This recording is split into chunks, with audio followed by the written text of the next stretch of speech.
بسم الله الرحمن الرحيم. ألم تر إلى الذين يزعمون أنهم آمنوا بما أنزل إليك وما أنزل من قبلك يريدون أن يتحاكموا إلى الطاغوت وقد أمروا أن يكفروا به ويريد الشيطان أن يضلهم ضلالا بعيدا.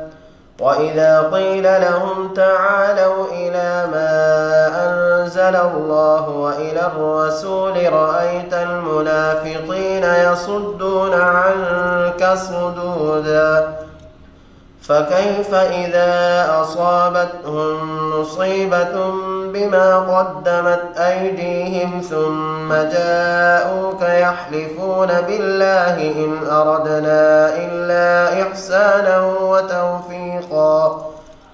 أولئك الذين يعلم الله ما في قلوبهم فأعرض عنهم وعظهم وقل لهم في أنفسهم قولا بليغا. وما أرسلنا من رسول إلا ليطاع بإذن الله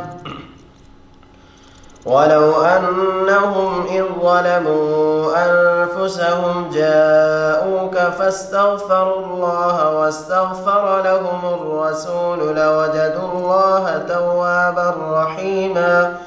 فلا وربك لا يؤمنون حتى يحكموك فيما شجر بينهم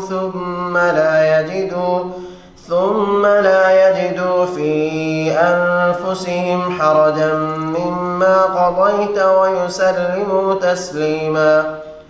ولو أنا كتبنا عليهم أن اقتلوا أنفسكم أو اخرجوا من دياركم ما فعلوه إلا قليل منهم ولو أنهم فعلوا ما يوعظون به لكان خيرا لهم وأشد تثبيتا.